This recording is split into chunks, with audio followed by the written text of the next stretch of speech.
A pneumonia é a doença que mais mata crianças com menos de 5 anos, segundo a Organização Mundial da Saúde.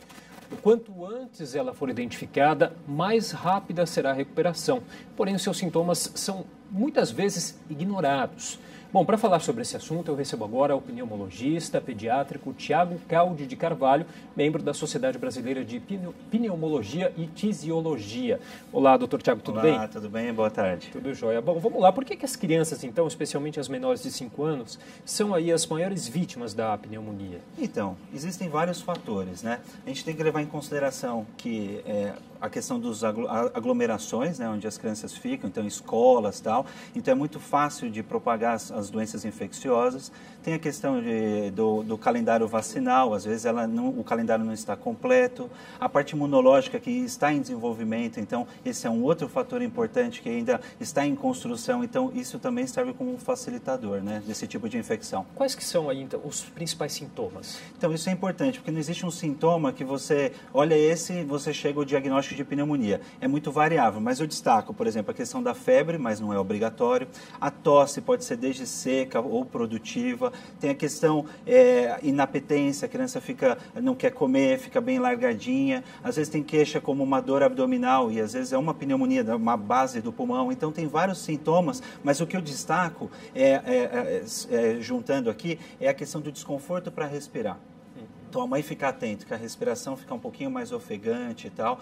Às vezes, sem vigência de febre, essa é uma boa dica para ficar atento. E tendo isso em vista, como que é feito, então, o diagnóstico, doutor? Então, o diagnóstico, ele é clínico, tá? Então, depende muito do colega médico examinar, ver a história, o contexto, né? E a ausculta. Então, não tem uma coisa que sobressaia isso. É lógico que, em alguns casos, né, às vezes existe uma dúvida e daí o colega médico, ele pode lançar a mão, às vezes, de exames complementares, né? Desde um hemograma, mas o que mais se usa é uma radiografia, né? Um raio-x de tórax e tal, então é isso que acontece. Como que é o tratamento? E fazendo direitinho esse tratamento, as chances de cura são de quanto? São grandes? A chance de cura é muito grande. É lógico que existem casos de pneumonias complicadas, né? Mas o número é bem pequeno pela quantidade de casos que a gente tem de pneumonia.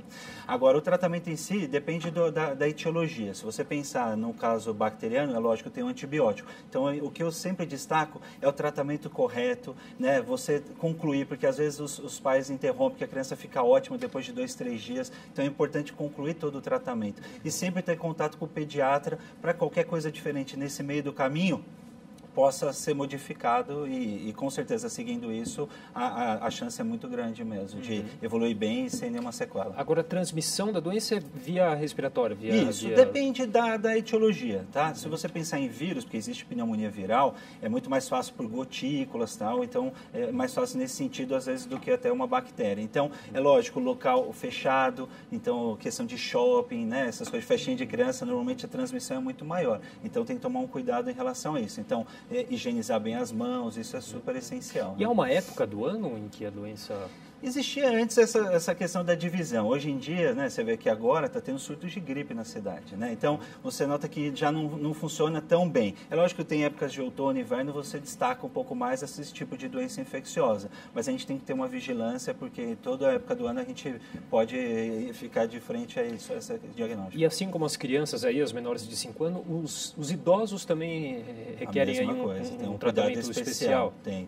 Então, eu destaco a questão sempre do preventivo, né? Então, preventivo é essencial. Vem desde a questão dos hábitos alimentares, a questão, né, atividade física, a questão do tabagismo e do álcool, que isso também é muito ruim, né, que facilita, pensando no adulto.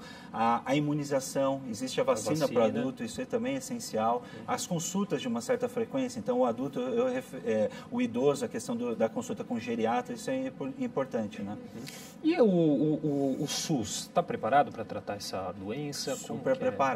Eu acho que desde a questão do diagnóstico, a questão do tratamento, o tipo de antibiótico, assim, o que a gente usa, o governo fornece, então eu não vejo problema. A questão da investigação, da etiologia também, eu acredito que funciona muito bem. Agora, por que essa taxa de mortalidade, doutor, por pneumonia, especialmente nas crianças abaixo de 5 anos, no Brasil, ela ainda é alta, né? Acho que tem dados aqui, num comparativo com os Estados Unidos, ela é 3 vezes maior. Tem uma explicação? Então, e se não for mais, né? Porque primeiro que não é uma doença de notificação compulsória. Que é isso então, que eu ia te às vezes, perguntar também. ela não é uma... então, às vezes, é a questão dos dados. Hoje em dia, a gente precisa ficar muito atento a isso, a questão do preventivo. Eu destaco isso, né? Então, se você pega os países de primeiro mundo, eles batem muito em relação a isso. Um diagnóstico precoce, né? Às vezes não pode negligenciar, achar que isso é besteira. Então, as coisas complicam nesse sentido. Às vezes, a questão do acesso, existem sim algumas dificuldades, mas o que eu vejo com muita importância é a questão do segmento. Então, às vezes as coisas não estão indo bem, às vezes amanhã recebeu o tratamento direito. Só que às vezes o bicho que está, porque é meio empírico, você não tem um antibiótico, às vezes não parte de início o determinado agente. Então, o que acontece? Às vezes o que você entrou de início com antibiótico, ele não cobre aquele bicho que a criança está, que está causando a pneumonia. E você, às vezes, precisa fazer ajustes. Eu vejo um grande problema é isso, esse tipo de reavaliação. E, às vezes, passando muito tempo entre as questões das complicações, é onde que eu acredito que um fator de agravo, entendeu? E o que é a pneumonia silenciosa? Então, esse termo não existe, tá? Então, assim, sempre existe alguma dica, eu brinco com o pediatra, nós pneumologistas, nós somos Sherlock Holmes, entendeu?